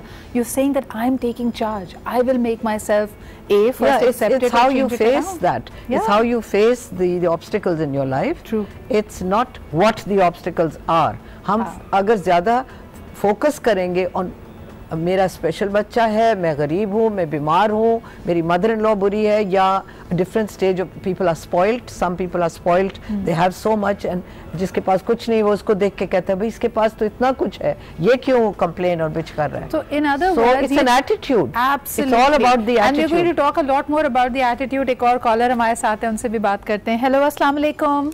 वालेकुम सलाम. कौन साहिबा, कहाँ से बात कर रही हैं? हम नाम कराची से. जी, क्या कहेंगी? अच्छा, 2-3 बातें हैं बस. एक तो आपने एक्सपेक्टेशन की बात की, दूसरे से एक्सपेक्टेशन कम तो की जा सकती है लेकिन बिल्कुल ना रखी जाए, खत्म ना किया, बिल्कुल. ठीक है, इसलिए कि माँ से भी एक्सपेक्टेशन होती है, हस्बैंड से भी होती है, वाइफ से भी होती है, बच्चों से भी होती है. सही. लेकिन if they are not fulfilling that, तो उस चीज़ को एक्सेप्ट करना ये हमें आना चाहिए. ठीक है, उसने किया, इट्स ओके, नहीं किया, it's okay too. I think so. दूसरा ये कि हम लोग डेली तो यही ढूंढेंगे कि किस चीज़ से खुशी मिल रही है, तो किस चीज़ से मुझे खुश किया, तो शायद हमारी ज़िंदगी में फिर भी सुकून तो आएगा नहीं. सही. इसलिए हमें ये सोचना चाहिए कि कौन सी चीज़ खुश कर रही है, we have to be happy, क्योंकि हम बोल सकते हैं, देख सकते हैं. अच्छा, लेकिन ये कैसे करें? मुझे बताएं कि कभी कभार जब दुखी होते हैं हम, या किसी ने आपकी एक्सपेक्टेशन पूरी नहीं की है, मैं तो सच बोलूँगी भाई, मैं तो उस वक्त खुश होने की एक्टिंग कर रही होती हूँ. क्या ऐसी एक्टिंग करना आपके ख्याल में सही है? ये हाँ सही है. एक्टिंग करने से भी बहुत कुछ हमारा जो है वो क्षति हो जाती है. ये हम लोग एक्टिंग नहीं कर रहे होते, हम लोग एक्चुअली उस सिचुएशन को ग्रैस्प करने की कोशिश कर रहे होते हैं. सही. हम इस चीज को फेस कर रहे होते हैं, इसलिए थोड़ी बहुत अगर हमें प्रिटेंड करना पड़ता है कि we are happy. Fake it till you make it. बहुत बहुत शुक्रिया कॉल करने का, थैंक यू. सोहेल, मैं तो पक्की एक्टिंग करती हूँ. मैं तो सिविल होने की भी एक्टिंग कर रही होती हूँ, क्योंकि अगर मेरे अंदर का जंगली इंसान बाहर आ जाए मैं तो दिल चाहेगा मैं उस वक्त चीखूं, चिल्लाऊं, ग्लास तोड़ूं. लेकिन हम अपने आप को थोड़ा सांस और सारी मेडिटेशन, सारी टिप्स अप्लाई कर रहे होते हैं. ये सही है, गलत है आपके ख्याल में? आई थिंक अगेन मैं रेफर करूँगा जो कह रही थी रिगार्डिंग, देखिए एक्सप्रेशन हम लोगों की जो सोसाइटी में, हमने स्टार्ट में आप खवातीन के कॉन्टेक्स्ट में स्पेसिफिकली बात करी थी, जो ग्रूमिंग होती है, गुस्सा पी जाओ, गुस्सा ना करो. Look at what is happening in our society on the side of depression, which is another topic all together. Yes. But वो क्यों, ये चीज़ें क्यों आज, क्यों एक 14 साल का बच्चा सुसाइड कर लेता है, ये आप इसको थोड़ी देर के लिए खाली कॉन्सेप्चुलाइज करें ना कि ये हुआ क्या है. You want to beat those parents कि ये हुआ क्या, वो कहाँ इतना चुप हो गया. सो ये हमारी खुशी का इज़हार नहीं, दुख का इज़हार. आप किसी चीज़ से बहुत खुश होंगे तो आपके घर में कोई एक फूफी बैठी होंगी जो आपको बताएंगी कि ज़्यादा खुश ना हो, नज़र लग जाएगी.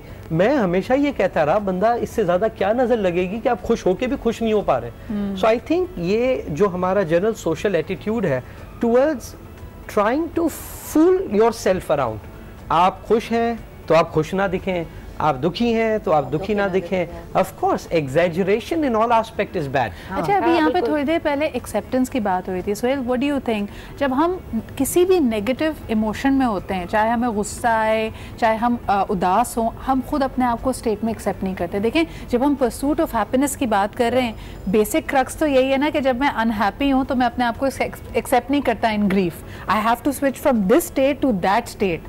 तो अपने आप को एक्सेप्टेंस ही नहीं है, तो फिर how will you move towards the other side? मैं से समझी, I actually disagree with the pursuit of happiness. You do? I totally disagree with it. There is no such thing as the pursuit of happiness, and if you go onto that road, you will hit the wall again and again. First of all, आप nature of existence तो समझ आए ना आपको कि ये dichotomous nature है, इसमें ups and downs आएंगे चाहे कुछ हो जाए। तो आप अगर कहें कि मेरे लाइफ में डाउन ज़्यादा डाउन है किसी और से, तो everything in life is relative. Then how do you maintain hope? यानी फिर तो सवाल ये पैदा हुआ, अच्छा चलें अगर इस पॉइंट तक हमारी गुफ्तगू पहुंच गई है कि आपकी ज़िंदगी में खुशी भी होगी और उदासी भी होगी, तो जब उदासी के टाइम से आप गुजर रहे हैं तब आप इतने उदास ना हो जाएं कि अपनी ज़िंदगी ख़त्म करने की बात करें। इस तरह पे कैसे रोकें? यहाँ पे अगर मैं ऐड करूँ, आई थिंक ये मुझे लगता है मेरा अपना पर्सनल मानना ये है कि ये फेथ की बात है। just going to say ठीक है, ये फेथ है आपका, और हमारा फेथ ही बहुत वीक होता चला जा रहा है। I agree. मुझे ये लगता है कि हमारा अपना जो रिलीजन है बहुत खुला है, बहुत कुशादा है, और हमारे अपने रिलीजन में ये जो बियो ने अभी बात कही है कि खुशी है तो गम भी है, हंसना है तो रोना भी है, ये सारी चीज़ों के बैलेंसेस अल्लाह ने बनाए। कभी कोई चीज़ ज़्यादा होगी, कभी कोई चीज़ कम होगी, बट जो हो रहा है वो लिखा हुआ हो रहा है। I agree. तो वो जब लिखे हुए होने को हम एक्सेप्ट कर लेंगे, वो एक्सेप्टेंस बहुत ज़रूरी है। सो ये जो परसूट ऑफ हैप्पीनेस की हम बात करें, आई थिंक जो कंटेंटमेंट हमारे अंदर कहीं कम हो गया है ना, एक रेस्टलेसनेस आ गई है। अगर आप ज़िंदगी की शुरुआत से आखिर तक देखें, चाहे आपकी ज़िंदगी 50 साल की है, 60 साल की है या 30 साल की है, जो आपने ख्वाहिशें की होती हैं, मुझे लगता है 90% पूरी होती हैं, बल्कि 99% पूरी होती हैं। जो 1% रह जाती है ना, अब आप उसको अपने ऊपर सवार कर लें, या फिर आप उस 99% खुशियों का शुक्र अदा कर लें। और मैं बताऊं, ग्रैटिट्यूड कह रहे थे ना, एक्सेप्टेंस एंड ग्रैटिट्यूड। मैंने अपनी लाइफ में एक्सपीरियंस किया है कि जिस वक्त ग्रैटिट्यूड ज़्यादा आया है ना, जब मैंने ये एक्सेप्ट कर लिया कि हाँ अच्छा है तो बुरा भी है, और मैं शुक्राने की ज़्यादा हालत में चली गई, तो मुझे बहुत मिलना शुरू हो गया। जब तक वो क्रिबिंग जोन में आप रहते हैं ना, द मोर यू क्रिब, आप सुबह उठ के क्रिप करना शुरू करें 1 2 3 4 5 6, तो आप ऑटोमेटिकली जो पॉजिटिव्स है ना वो आप कहीं पीछे रख रहे होते हैं। अच्छा, मेरा पैनल बड़ा ज़बरदस्त और वो है, तो इन्हीं के सामने ये बात हो सकती है। मैंने हाल ही में एक नया कॉन्सेप्ट डिस्कवर किया, जिसमें उन्होंने कहा कि अपनी ज़िंदगियों में से अचीवमेंट का वर्ड निकाल दें। बिल्कुल, इसकी वजह यह है कि आप ना समझें कि आपने कोई अपनी मेहनत से, कोई अल्लाह ताला ने आपको बहुत ही सुपर पावर दी थी, उसकी वजह से आपने कुछ पाया है। अल्लाह ताला की रहमत सबके ऊपर आ रही है, and what you have done is you have allowed yourself to receive it. तो अचीवमेंट नहीं है, अपने अंदर जो बैरियर्स हैं उनको हटाया है, तो वो जो मिल रहा था वो और आने लगा। So you agree? Absolutely. I think एक तो इस पैनल में बैठने के अच्छी बात ये है कि रूम पे खड़े हो रहे हैं मेरे तो, या we are enjoying the conversation, but जैसे अल्लाह ने हमारी बॉडी के अंदर वाइट ब्लड सेल दिए हैं to fight against disease and all external threats, अल्लाह ने हमारी साइकोलॉजी में, हमारे कंस्ट्रक्ट में दो बिल्कुल इसी तरह के कंपोनेंट्स दिए हैं to settle us in terms of achievement and in terms of loss. वो है ह्यूमिलिटी और hope. When you have done something, जिस एस्पेक्ट पे आप बात करी थी इन टर्म्स ऑफ अचीवमेंट, सर पे तारी करने, इनफैक्ट मैंने तो अपने इर्द गिर्द ज़्यादातर लोगों को तबाह होते हुए गम को तारी करके नहीं देखा है, अपनी अचीवमेंट को अपने ऊपर तारी करके ज़्यादा तबाह होते हुए देखा है। So I think that's the first thing where humility hits in, when you understand कि ये उसका काम है, आई एम नथिंग। बट यही बिलीफ कि ये उसका काम है, आई एम नथिंग, उस वक्त भी आपको होप हेल्प करता है when you have not done something और you have not achieve something which you are aiming for, that's hope. अच्छा, मैं दैट्स रिलीजन। एब्सोल्युटली। बल्कि मैं यहाँ पे बताऊँ कि जब मैं इनकी तकरीब रोनुमाई में गई थी, इनकी किताब की लॉन्च की, इट वाज कुछ चीज़ें वाकई आपको रियलाइज़ होती हैं कि क्रिएटिव एक्सप्रेशन आपको उनको महसूस करने का मौका देती हैं। आज हम बात कर रहे हैं अचीवमेंट्स की, ज़िंदगी में बहुत बड़ी बड़ी चीज़ें जो हम पा लेते हैं, लेकिन जो वाकई आपको दुख देती हैं, गम देती हैं, या एक ज़िंदगी में एक वॉइड क्रिएट करती हैं, उसमें losing a parent is I think at the top most of it. तो बियो ने हमें बताया, हमसे शेयर किया कि ये किताब हो सकता है आती, और यकीनन इसने आना ही था दुनिया में, लेकिन it has a very deep connection with her mother. So when she lost her mother, तो वो जो क्रिएटिव फोर्सेस, जो तमाम चीज़ें आप फॉर ग्रांटेड ले रहे होते हैं, वो भरकर सामने आ गई, and it is very beautifully translated in Urdu. I wish I had a lot of time, लेकिन मेरे पास वक्त इतना होगा कि मैं अस्मा से रिक्वेस्ट करूँगी कि इसका जो उर्दू तर्जुमा है for the interest of the larger audience, वो हमें पढ़ के ज़रूर सुनाएं। लेकिन यहाँ पे इस लम्हे को मैं इसलिए भी रिकॉल कर रही हूँ क्योंकि इससे बड़ा दुख इंसान फेस नहीं करता। जब आपका वो जो सायबान, जो साया होता है आपकी माँ की शफ़क़त का या आपके पेरेंट्स का, वो आपसे छिन जाए। और वाकई it is very beautifully stated in this poem कि उस वक्त आपको लगता है कि सुबह दोबारा कभी नहीं होगी, कभी होप नहीं जागेगी, कभी खुशियाँ वापस नहीं आएंगी। But how do you collect yourself? It is beautifully expressed in that. हम उसकी तरफ बढ़ेंगे। I'll just pass on this book to you ताकि आप जब तक वो सफ़ा निकाल लें। और एक कॉलर हमारे साथ हैं, उनसे बात कर लेते हैं जब तक। हेलो, अस्सलाम वालेकुम। जी वालेकुम अस्सलाम। मैं अब्दुल वहाब बात कर रहा हूँ इस्लामाबाद से। कैसी हैं आप? मैं बिल्कुल ठीक ठाक, बहुत बहुत शुक्रिया कॉल करने का। क्या कहना चाहेंगे आप? जी मैं ये कहना चाहूँगा कि man is forgetful and thankless by nature. Absolutely. हमें खुशी को महसूस करने के लिए गम से गुजरना पड़ता है, और बदकिस्मती से हमें पूरी एजुकेशन में, ना ही किंडरगार्टन में, ना ही यूनिवर्सिटी में हमें ये नहीं पढ़ाया जाता कि बेसिकली खुशी आपने कैसे क्रिएट करनी है, किन चीज़ों पे आपने खुश रहना है। हम सिर्फ रमज़ान के 30 रोज़े रख के उसके बाद एक हफ्ते तक खुश होते हैं अल्लाह ताला की नेमतों पर, और मेरा ख्याल है चंद ही दिनों बाद क्रिप करना शुरू कर देते हैं। बिल्कुल। अगर मैं ये कहूँ कि हम में से हर एक को ऑलमोस्ट हर महीने एटलीस्ट किसी न किसी हॉस्पिटल के ICU में जाके उन तड़पते मरीजों का अगर हम मुशाहिदा करें कि किस तरह उनको ग़िज़ा को निगलने में या उनको बलगम को थूकने में मशीनों का सहारा लेना पड़ रहा है या किस कर्ब में है, तो शायद हम हर लम्हे अल्लाह ताला का शुक्र अदा करें, मगर शायद वो एक महीने के लिए, क्योंकि हम बाय नेचर भूल जाते हैं। और हमें आई थिंक दोबारा इस तरह की चीज़ें करते रहने की ज़रूरत है ताकि हम खुश रह सकें, खुशी महसूस कर सकें। बहुत बहुत शुक्रिया। ज़िंदगी में जो एसेंशियल्स है ना आपके खुश रहने के लिए, हवा, पानी, धूप, बाहर, आपकी सेहत, ये आपको बिन मांगे मिल गई हैं, लेकिन जब ये छिनती हैं तभी एहसास होता है। और सबसे बड़ी नेमत जो एक वालदा की नेमत होती है, आई थिंक कि अभी मुझे एक ब्रेक की तरफ बढ़ना पड़ा है। ब्रेक से जैसे ही हम वापस आएंगे इस खूबसूरत किताब बेदारी में जो ये पोम है, इसके साथ ही प्रोग्राम को दोबारा गुफ्तगू का सिलसिला जोड़ेंगे। हमारे साथ रहिए और देखते रहिए आज पाकिस्तान।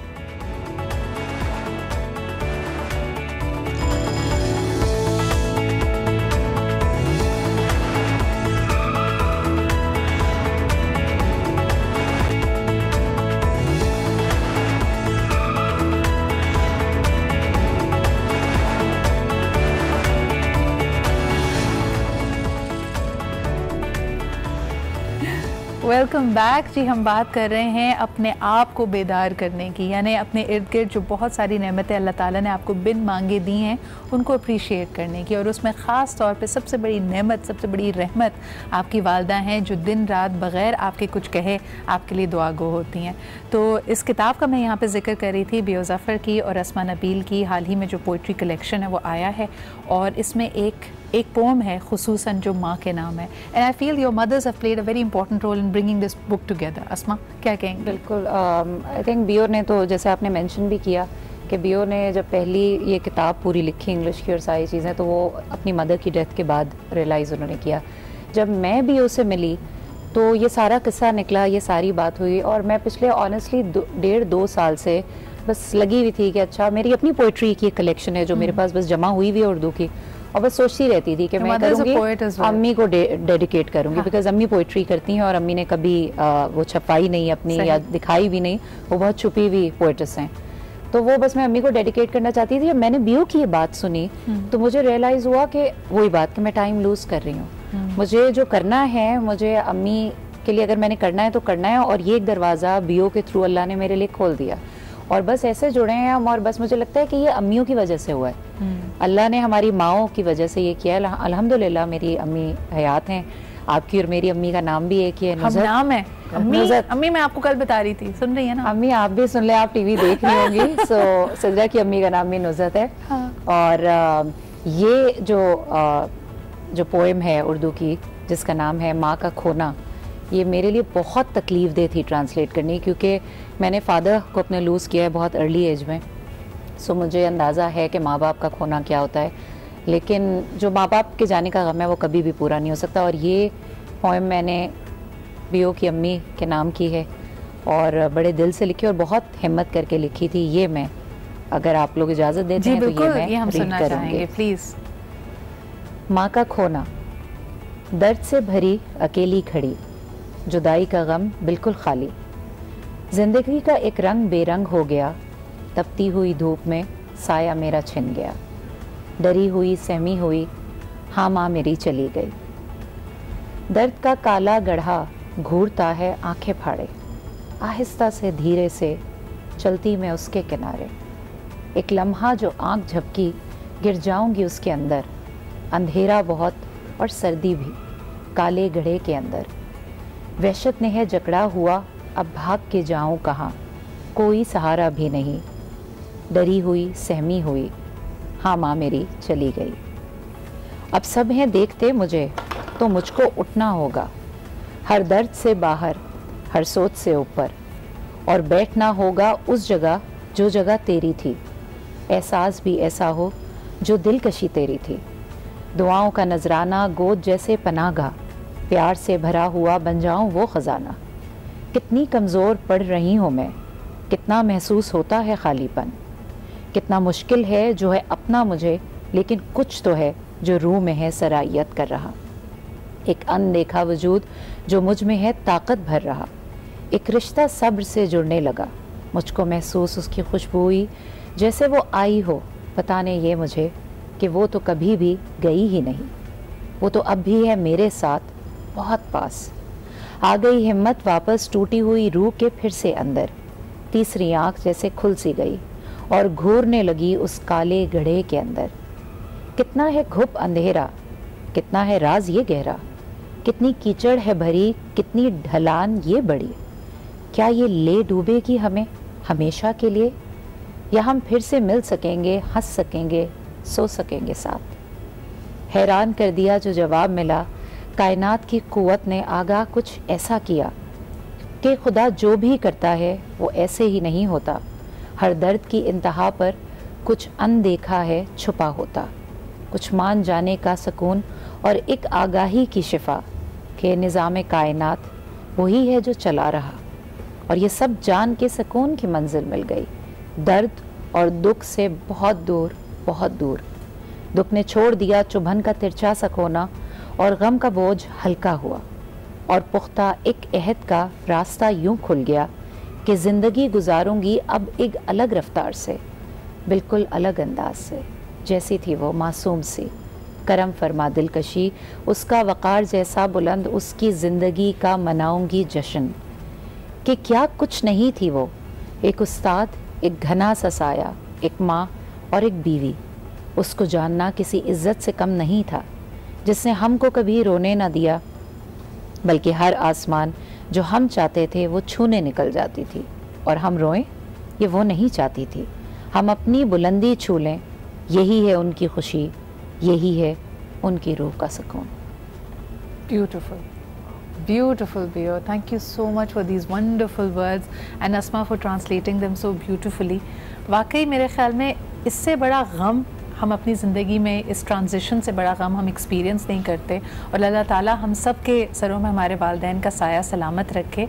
लेकिन जब आप उस दुख से निकल के दोबारा ज़िंदगी की तरफ बढ़ते हैं तो जो बुर्दबारी आपके अंदर आई होती है, जो हिम्मत आई होती है, आई थिंक उसका एक एसेंस हमें हर मुश्किल वक्त में याद रखना चाहिए कि इसके बाद भी एक नई सुबह है। सोहेल, आप क्या कहेंगे यहाँ पे, क्योंकि हम बात कर रहे हैं चैलेंजेस की। लोग फिर भी उसको जब आपके पास आते होंगे when you there as a coach, कहते हैं सब कहते तो हैं मूव ऑन करो, लेकिन मूव ऑन कैसे करो, इसकी कोई टिप्स, कोई तरीका? Again back to acceptance. Yes, move on करने के लिए you need to accept it has happened, because denial doesn't takes you anywhere. No, there's no evolution with denial. With denial you're dead. Actually you're dead with denial. So first thing is to accept, understand. पियो ने एक बात अभी थोड़ी देर पहले clarity के ऊपर कही थी। I am writing something, so it's good to be inspired by authors, but उसका पहला चैप्टर है clarity is more important than confidence. You know, we teach people confidence. आप कॉन्फिडेंट हो जाए without understanding what the heck is happening. So first thing is clarity. वो तो bulldozing हो जाता है। Yes. I think first is acceptance, knowing that this has happened. And clarity is your own version. अगर मैं लोगों के लिए इसको और मज़ीद आसान हम कर दें, सिंप्लीफाई कर दें, कि कई दफ़ा जब हम उलझन में होते हैं, तकलीफ़ में होते हैं, तो हम दूसरों के पास जाते हैं, अपना दिल हल्का करते हैं और उनसे फीडबैक ले रहे होते हैं। वो फीडबैक के ज़रिए हम अपनी स्टोरी को समझने की कोशिश करते हैं।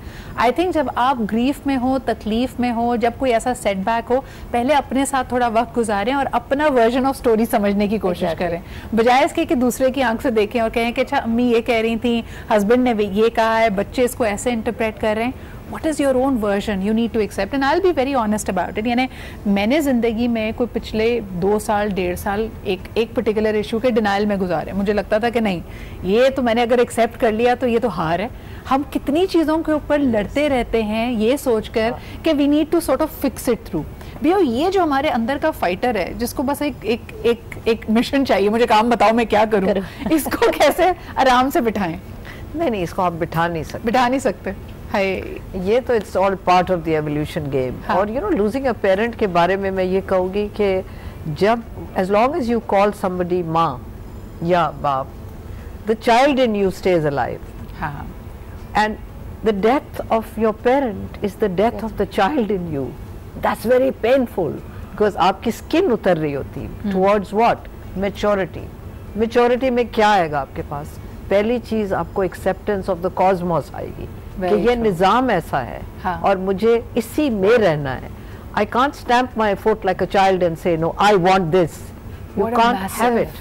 Massive transition, यानी ये सिर्फ एक ऐसी एवोल्यूशन है जिससे हम सब ने गुजरना होता है। कुछ लोगों का ये वर्स्ट फियर भी होगा, क्यों ना हो, ये इतने ज़्यादा इससे हमारे जज्बात जुड़े हुए हैं। लेकिन एक दफ़ा फिर अपने पैनल का शुक्रिया अदा करना चाहेंगे। बड़ा वास्ट और बड़ा वसी सब्जेक्ट था और बड़ी खूबसूरती के साथ इन्होंने कुछ अहम बातें आप लोगों के सामने रखी। So thank you Suhail, thank you Asma, thank you बियो।